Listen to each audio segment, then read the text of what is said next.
ভাইটি ভণ্টিসকল সকলোকে অসমীয়া digital YouTube চেনেললৈ স্বাগতম জনাইছো। আমি যেহেতু ক্লাস 10ৰ বিজ্ঞানৰ চেপ্টাৰ 1 ৰাসায়নিক বিক্ৰিয়া আৰু সমীকৰণ এই পাঠটি আমি আলোচনা কৰি আছিলো হয় না। আমি আগৰ ভিডিঅ'টোত কি পঢ়িলো সকলোৱে মনত আছে নে? মই এবাৰ পুনৰ ৰিভাইজ কৰি দিছো। ৰাসায়নিক বিজ্ঞান কাক কয়? আমি প্ৰথম শিকিলো ৰাসায়নিক বিক্ৰিয়া। ৰাসায়নিক বিক্ৰিয়া কি আছিল? যেতিয়া দুটা বা ততোধিক পদাৰ্থ ৰাসায়নিকভাৱে মিলিত হৈ এটা নতুন পদাৰ্থ উৎপন্ন কৰিলে কি আছিল? তাক কোৱা হয় ৰাসায়নিক বিক্ৰিয়া। আৰু ৰাসায়নিক সমীকৰণ কি আছিল? যেতিয়া ৰাসায়নিক বিক্ৰিয়াটোক আমি সংকেতৰ দ্বাৰা উপস্থাপন কৰাই হৈছিল কি আছিল? ৰাসায়নিক সমীকৰণ। আৰু তাৰ পিছত আমি আলোচনা কৰিছিলো ৰাসায়নিক বিক্ৰিয়াৰ বৈশিষ্ট্যৰ বিষয়ে আলোচনা কৰিছিলো। ৰাসায়নিক বিক্ৰিয়াৰ বৈশিষ্ট্য মানে কি হয়? ৰাসায়নিক বিক্ৰিয়া এটা সংগঠিত হলে কি হয় তাৰ বিষয়ে পঢ়িছিলো হয় নে নহয়? আমি ৰঙৰ পৰিৱৰ্তন হয়, অৱস্থা পৰিৱৰ্তন আৰু গেছৰ উৎপত্তি এইবিলাক পৰিঘটনা যদি আমি দেখো তেতিয়া আমি গম পাইছিলো যে এটো কি হৈছে ৰাসায়নিক বিক্ৰিয়া সংগঠিত হৈছে। আৰু ৰাসায়নিক বিক্ৰিয়াত অংশগ্ৰহণ কৰা মৌলবিলাকক আমি কি বুলি কওঁ? বিক্ৰিয়ক। আৰু বিক্ৰিয়া সংগঠিত হৈ যেটো নতুন পদাৰ্থ উৎপন্ন হয় তাক কি কৈছিলো আমি? বিক্ৰিয়াজাত পদাৰ্থ। আশা কৰো সকলোৱে মানলৈকে ভালদৰে তোমালোকে পঢ়ি আহিছা। যদি তোমালোকে এই ভিডিঅ'টো চোৱা নাই তেনেহলে ডেসক্ৰিপচনৰ লিংকটো দি আছে, তাত গৈ তোমালোকে চাব পাৰিবা। আৰু আমাৰ এটা ভাল খবৰ আছে যে আমাৰ লগতে অনলাইন ক্লাছ চলি আছে ইংলিছ, বিজ্ঞান আৰু অংক। যদি তোমালোকে অনলাইন ক্লাছ কৰিব বিচাৰা ডেসক্ৰিপচনত কন্টাক্ট নাম্বাৰটো দি আছে, তাত গৈ তোমালোকে কন্টাক্ট কৰিব পাৰিবা। আহাচোন আমি আজি ভিডিঅ'টো আৰম্ভ কৰো। আজি আমি সন্তুলিত ৰাসায়নিক সমীকৰণৰ বিষয়ে আলোচনা কৰিম। সন্তুলিত ৰাসায়নিক সমীকৰণ কি হয় আমি চাওঁ আহাচোন এতিয়া। ভৰৰ নিত্যতা সূত্ৰ অনুসৰি ৰাসায়নিক বিক্ৰিয়া এটাত ভৰৰ সৃষ্টি বা বিনাশ হ'ব নোৱাৰে। অৰ্থাৎ ৰাসায়নিক বিক্ৰিয়া এটাত বিক্ৰিয়াজাত পদাৰ্থ মৌলবোৰৰ মুঠ ভৰ বিক্ৰিয়কৰ মৌলবোৰৰ মুঠ ভৰ সমান হ'ব লাগিব। আন অৰ্থত দুয়োফালে প্ৰতিটো মৌলৰ পৰমাণু সংখ্যা একে হ'ব লাগিব। মানে কি হয় যেতিয়া আমাৰ ৰাসায়নিক বিক্ৰিয়া এটা ঘটে তেতিয়া কি হয় এটো আমাৰ প্ৰথম এইকেইটা যিকেইটা অংশগ্ৰহণ কৰিছে হয় না বিক্ৰিয়াত এইকেইটা কি হয়? বিক্ৰিয়ক। আৰু যেটো উৎপন্ন হয় এটো কি আছিল? বিক্ৰিয়াজাত পদাৰ্থ। বিক্ৰিয়াজাত পদাৰ্থ। ইয়াত কি কৈছে তোমালোকক?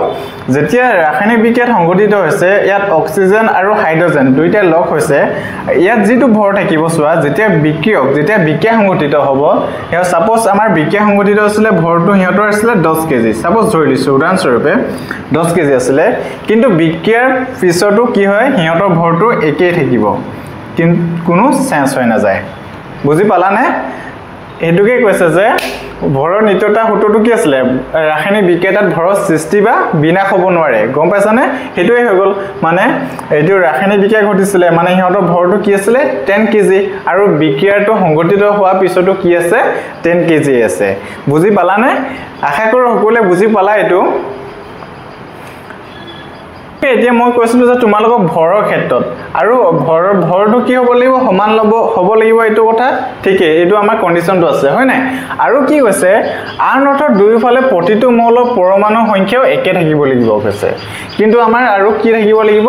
পৰমাণু কিটাও সংখ্যা কি থাকিব লাগিব? একে থাকিব লাগিব। তেতিয়া আমি কি বুলি কম তাক? সন্তুলিত ৰাসায়নিক সমীকৰণ।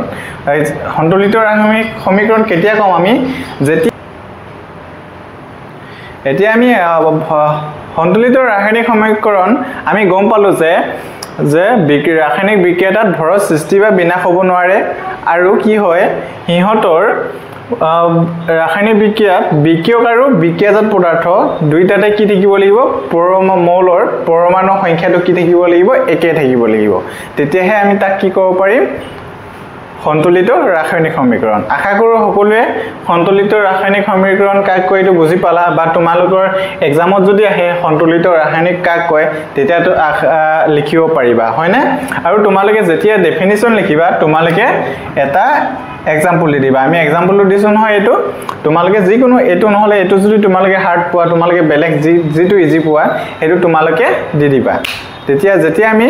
যিকোনো এটা ডেফিনিশনৰ লগত যদি আমি এটা এক্সাম্পল দি দিও তেতিয়া নিৰীক্ষকজনে গম পায় যে আমি কনসেপ্টটো বহুত ভালদৰে বুজি পাইছো হয়নে এতিয়া আমি নেক্সট কনসেপ্টটো চাও আহা জকা বা অসমতুলিত ৰাসায়নিক সমীকৰণ এতিয়া আমি সন্তুলিত বিষয়ে শিকিলো এতিয়া আমি জকা বা অসমতুলিত ৰাসায়নিক সমীকৰণো কাক কোৱা হয় এতিয়া চাও আহা এটা সমীকৰণত যত বিক্ৰিয়ক আৰু বিক্ৰিয়াজাত পদাৰ্থ প্ৰতিটো উপাদান মৌলৰ সমান সংখ্যক পৰমাণু নাথাকে যেতিয়া কি হ'ব এটা ৰাসায়নিক বিক্ৰিয়া সংঘটিত হ'ব যেতিয়া দুয়োটা সাইডতে বিক্ৰিয়ক আৰু বিক্ৰিয়াজাত পদাৰ্থ মানে দুয়োটা সাইডতে কি থাকিব মৌলৰ প্ৰতিটো উপাদান কি নাথাকিব সমানে নাথাকিব তেতিয়া আমি তাক কি কম অসমতুলিত ৰাসায়নিক সমীকৰণ ইয়াত চোৱা আয়ৰন বিক্ৰিয়ক ইয়াত বিক্ৰিয়ককিটাত আয়ৰন কেটা আছে Fe মানে হল আয়ৰন আৰু কি হয় ইয়াত কেটা আছে তিনিটা হয়নে নহয় এতিয়া হাইড্ৰোজেন ইয়াত কেটা আছে দুটা হাইড্ৰোজেনটো একে আছে কিন্তু অক্সিজেন ইয়াত এটা আছে আৰু ইয়াত চাৰিটা আছে গতিকে ইয়াত বিক্ৰিয়ক আৰু বিক্ৰিয়াজাত পদাৰ্থ প্ৰতিটো মৌলৰ উপাদান কি হয় প্ৰতিটো মৌলৰ মানে কি হয় পৰমাণু সংখ্যাটো একেই নহয় গতিকে এনে ধৰণৰ সমীকৰণক কি বুলি কম জকা ৰাসায়নিক সমীকৰণ বা অসমতুলিত ৰাসায়নিক সমীকৰণ আশা কৰো সকলোৱে সন্তুলিত ৰাসায়নিক সমীকৰণ আৰু জকা বা অসমতুলিত ৰাসায়নিক সমীকৰণ এই দুটা ভালদৰে বুজি পালা এতিয়া আমি নেক্সট আলোচনা কৰো আহা এতিয়া আমি কেনেদৰেনো ৰাসায়নিক সমীকৰণ সন্তুলিত কৰা হয় শিকো আহাচোন এতিয়া অসমতুলিত প্ৰথমে অসমতুলিত ৰাসায়নিক সমীকৰণ এটা লৈছো আমি যেটো আমি অসমতুলিত ৰাসায়নিক সমীকৰণ লৈছিলো এটোকে আমি সন্তুলিত কৰিবলৈ চেষ্টা কৰি চাও আহাচোন সকলোৱে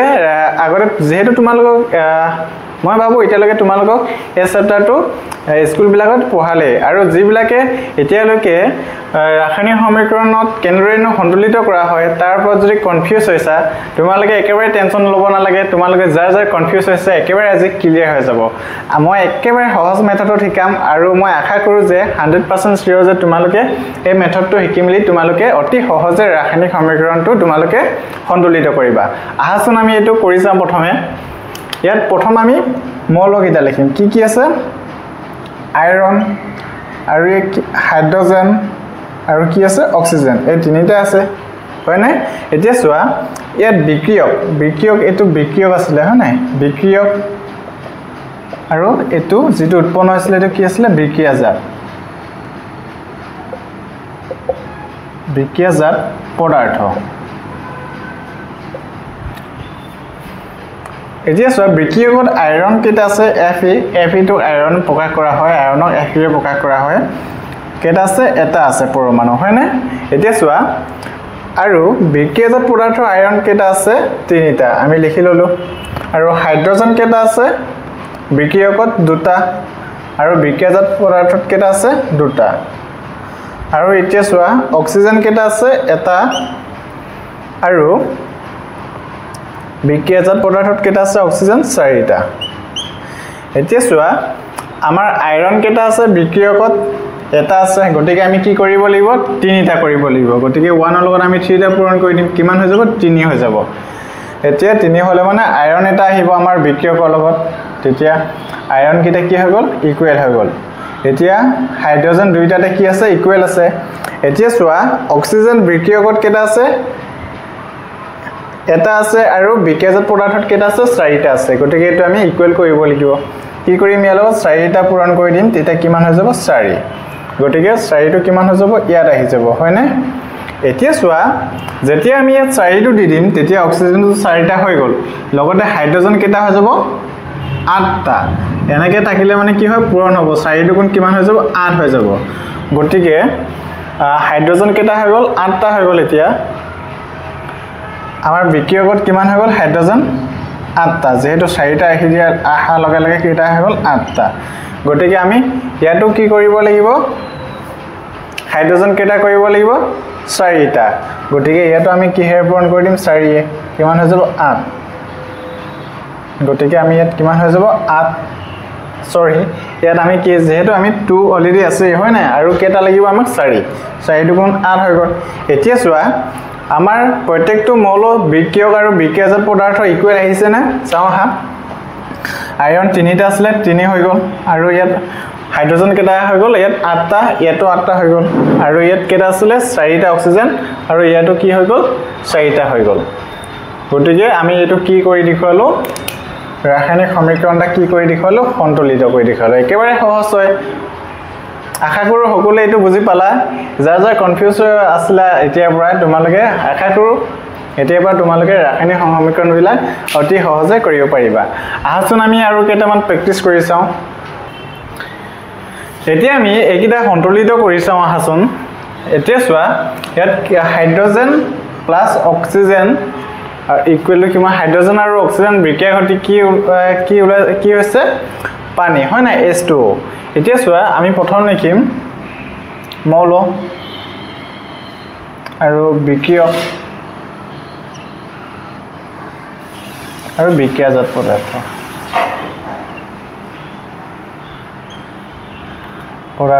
ইয়াত পৰমাণু সংখ্যা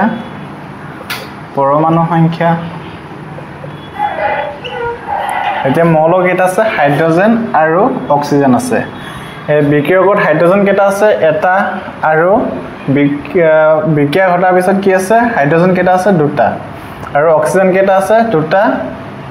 আৰু বিক্ৰিয়াজাত পদাৰ্থত কেটা আছে অক্সিজেন এটা এতিয়া চোৱা ইকুৱেল আছে জানো নাই গটিকে হাইড্ৰোজেন কেটা আছে এটা আছে বিক্ৰিয়কত গটিকে এটো আমি কি কৰিব লাগিব দুটা গটিকে কি হে পূৰণ কৰিম 2 টা মাল্টিপ্লাই কৰি দিম কিমান হৈ যাব 2 এতিয়া হাইড্ৰোজেন কেটা হৈ যাব দুটা এতিয়া চোৱা এতিয়া বিক্ৰিয়াজাত পদাৰ্থত অক্সিজেন কেটা আছে এটা আছে গটিকে বিক্ৰিয়কত কেটা আছে দুটা গটিকে আমি কেটা কৰিব লাগিব দুটা কৰিব লাগিব গটিকে ইয়াত আমি কি হে পূৰণ কৰিম 2 ৰে কিমান হৈ যাব 2 এতিয়া আমি ইয়াত যদি 2 দি দিও তেতিয়া কিমান হৈ যাব হাইড্ৰোজেন কেটা হৈ যাব তেতিয়া এটা চোৱা অক্সিজেনটো দুটা হৈ গ'ল কিন্তু হাইড্ৰোজেন কেটা হৈ গ'ল 4টা এতিয়া হাইড্ৰোজেন যদি 4টা হৈ যায়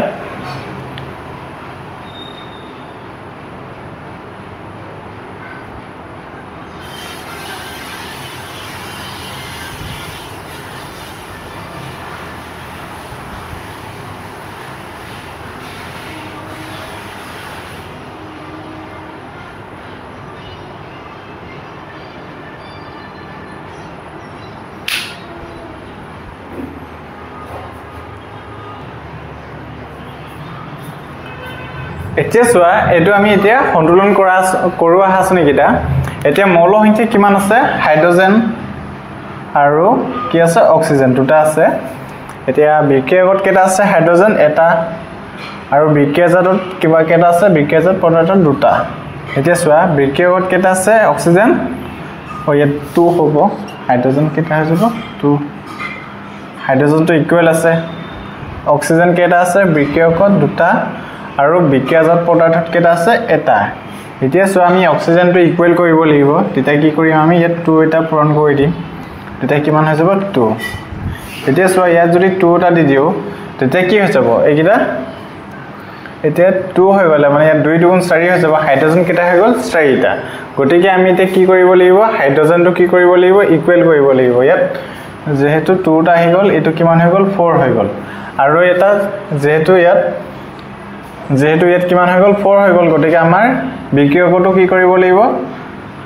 ইকুৱেল কৰিব লাগিব 4 হ'ব লাগিব তেতিয়া ইয়াত কি পূৰণ কৰিম 2 এটা পূৰণ কৰি দিম তেতিয়া কিমান হৈ যাব 4 এতিয়া হাইড্ৰোজেনটো ইকুৱেল হৈ গল হয়নে এতিয়া চোৱা অক্সিজেনও ইকুৱেল হৈ গল অক্সিজেন ইয়াত দুটা আছে ইয়াত দুটা হৈ গল হাইড্ৰোজেন 4টা আৰু ইয়াতো 4টা হৈ গল দুইটা সাথে কি হৈ গল ইকুৱেল হৈ গল সন্তুলিত হৈ গল আশা কৰো সকলোৱে বুজি পাইছা এতিয়া চোৱা নাইট্ৰোজেন আৰু হাইড্ৰোজেন গঠিত হয় কি হৈছে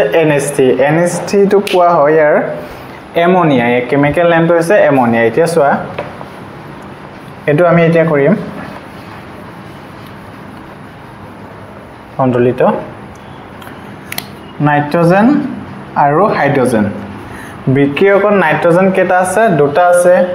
হাইড্ৰোজেন কেটা আছে দুটা আৰু বিক্ৰিয়াজাত পদাৰ্থ কেটা আছে নাইট্ৰোজেন এটা আৰু হাইড্ৰোজেন কেটা আছে তিনিটা এতিয়া আমি এইকেইটা ইকুৱেল কৰিব লাগিব বিক্ৰিয়াজাত পদাৰ্থ নাইট্ৰোজেন কেটা আছে এটা এটো আমি কি পূৰণ কৰিম 2 পূৰণ কৰি দিম কিমান হৈ যাব দুটা গটিকে এটো কিমান হৈ গল 2 নাইট্ৰোজেন কিমান হৈ গল দুটা এটা যদি নাইট্ৰজেন দুটা হৈ গ'ল আমাৰ ইয়াত হাইড্ৰজেন কেইটা আছে তিনিটা তেতিয়া এলত যেহেতু এটা কি হৈ থাকে পূৰণ হৈ থাকে তেতিয়া কিমান হৈ যাব এটা 3 দুগুণ 6 6 গতিকে এটো আমি এতিয়া কি কৰিব লাগিব নাইট্ৰজেন হাইড্ৰজেন যদি ছটা হৈ যায় তেতিয়া আমি ইয়াটো বিক্ৰিয়কটো কি কৰিব লাগিব আমি ইকুৱেল কৰিব লাগিব এতিয়া সো হাইড্ৰজেন টু এটা আহি গ'ল হয় না ইয়াত কিমান হৈ যাব 6 এতিয়া আমি বিক্ৰিয়কটো কৰিব লাগিব 6 তেতিয়া কি পূৰণ কৰিম ইয়াত 3 টা পূৰণ কৰি দিম কিমান হৈ যাব 6 এতিয়া আমাৰ ইয়াত 3 আহি গ'ল এতিয়া আমি এইকেইটা সন্তুলিত কৰি দেখুৱালো আশা কৰো সকলোৱে ৰাসায়নিক সমীকৰণটো কেনেদৰে সন্তুলিত কৰে সকলোৱে বুজি পালা এতিয়া আমি নেক্সট কিনো আছে চাওঁ হাসুন কি টপিক ইম্পৰ্টেন্ট কনসেপ্টৰ ওপৰত কনসেপ্ট এতিয়া আমি কেইটামান ইম্পৰ্টেন্ট কনসেপ্ট কিন্তু যিকিটা আমাৰ জনাটো অতিকৈ প্ৰয়োজনীয় এতিয়া চোৱা অৰ্ধক্ষেপ এটা ৰাসায়নিক বিক্ৰিয়াত উৎপন্ন হোৱা অৰ্ধবনীয় পদাৰ্থ যেটো গোটা থাকিব মানে এটা ৰাসায়নিক বিক্ৰিয়াত কি হয় যিবিলাক অৰ্ধবনীয় গোটা পদাৰ্থ উৎপন্ন হ'ব হেতু কি বুলি কোৱা হয় অৰ্ধক্ষেপ অৰ্ধক্ষেপৰ গঠন এডাল নিম্নমুখী কাৰ্চিনৰ দ্বাৰা দেখুওৱা হয় মানে যেতিয়া অৰ্ধক্ষেপ হ'ব তেতিয়া এডাল নিম্নমুখী কাৰ্চিনৰ দ্বাৰা দেখুওৱা হয় এতিয়া তাৰ পিছত আমি আলোচনা কৰিম তাপবৰ্জী বিক্ৰিয়া এবিধ ৰাসায়নিক বিক্ৰিয়া য'ত বিক্ৰিয়াজাত পদাৰ্থ উৎপন্ন হোৱাৰ লগতে তাত উদ্ভৱ হয় বা তাপ বৰ্জন হয় মানে যি বিক্ৰিয়াত যেতিয়া ৰাসায়নিক বিক্ৰিয়া ঘটিব তাত যদি তাপ উৎপন্ন হয় বা তাপ বৰ্জিত হয় তাপবৰ্জী হয় না বৰ্জী মানে কি হয় মানে বৰ্জন কৰে বা তাপ বৰ্জন কৰে তেতিয়া তাক কি বুলি কোৱা হ'ব তাপবৰ্জী বিক্ৰিয়া আমি ইয়াৰ পিছতে কিছুমান যেতিয়া আমি ইয়াৰ আগত আৰু কেমিক্যাল মানে কি হয় ৰাসায়নিক বিক্ৰিয়াৰ বিষয়ে আলোচনা কৰিব পাৰিম তেতিয়া তোমালোকে ধৰিব পাৰিবা তাপবৰ্জী বিক্ৰিয়া তাপগ্ৰাহী বিক্ৰিয়া যেহেতু এটো তাপবৰ্জী বিক্ৰিয়া আছে হয় না আৰু তাৰ পিছত কি আছে তাপগ্ৰাহী বিক্ৰিয়া তাপগ্ৰাহী বিক্ৰিয়া কি হয় এবিধ ৰাসায়নিক বিক্ৰিয়া য'ত বিক্ৰিয়াজাত পদাৰ্থ উৎপন্ন হোৱাৰ লগতে তাপৰ শোষণ হয় মানে এবিধ ৰাসায়নিক বিক্ৰিয়া য'ত মানে তাপ উৎপন্ন হোৱাৰ লগতে কি হয় শোষণ হয় য'ত মানে কি হয় তাপটো শোষণ মানে লব বুজি পাছানে তেনে বিক্ৰিয়া কি বুলি কোৱা হ'ব তাপগ্ৰাহী বিক্ৰিয়া আমি আগত গৈ তোমালোকক তাপবৰ্জী আৰু তাপগ্ৰাহী বিক্ৰিয়াৰ বিষয়ে তোমালোকক মই উদাহৰণ দি দেখুৱাম তেতিয়া তোমালোকে ভালদৰে বুজিব পাৰিবা এটা জাস্ট তোমালোকে এইটা কি লিখিবা এইটা ডেফিনিশন কিটা লিখি লবা তোমালোকৰ এক্সামত 1 নম্বৰ আহিব পাৰে গতিকে এইকিটা এতিয়া লিখি লোৱা তাৰ পিছত আমি এতিয়া নেক্সট অনুঘটকৰ বিষয়ে এতিয়া আমি অনুঘটকনো কি হয় তাৰ বিষয়ে আলোচনা কৰো আহাচোন অনুঘটক কি হয় এনে এবিধ পদাৰ্থ যাৰ উপস্থিতিয়ে ৰাসায়নিক বিক্ৰিয়াৰ গতিবেগ বৃদ্ধি কৰে কিন্তু ইয়াৰ কোনো ৰাসায়নিক পৰিৱৰ্তন নঘটে অনুঘটকৰ উপস্থিতি কি হয় এনেটা পদাৰ্থ হয় অনুঘটক যিয়ে মানে ৰাসায়নিক বিক্ৰিয়াটা যদি ঘটি থাকে হেতুক মানে কি হয় গতিবেগটো কি কৰে বৃদ্ধি কৰে বুজি পাছানে অনুঘটক কি হয় অনুঘটক এটা এনে পদাৰ্থ যিয়ে ৰাসায়নিক বিক্ৰিয়াৰ গতিবেগ বৃদ্ধি কৰে কিন্তু ইয়াৰ কোনো ৰাসায়নিক পৰিৱৰ্তন নঘটে কিন্তু ইয়াৰ ফলত কোনো ৰাসায়নিক পৰিৱৰ্তন নঘটে কিন্তু বিক্ৰিয়াটো কি হয় গতিবেগটো ই বৃদ্ধি কৰি দিয়ে বুজি পালানে এতিয়া অনুঘটকৰ প্ৰকাৰৰ বিষয়ে চাওঁ আহাচোন এটা হল বৰ্ধক অনুঘটক কাক কোৱা হয় ৰাসায়নিক বিক্ৰিয়াৰ গতিবেগ বৃদ্ধি কৰা অনুঘটক কি বুলি কোৱা হয় বৰ্ধক অনুঘটক তাৰপিছত বাধক অনুঘটক ৰাসায়নিক বিক্ৰিয়াৰ গতিবেগ হ্ৰাস কৰা অনুঘটক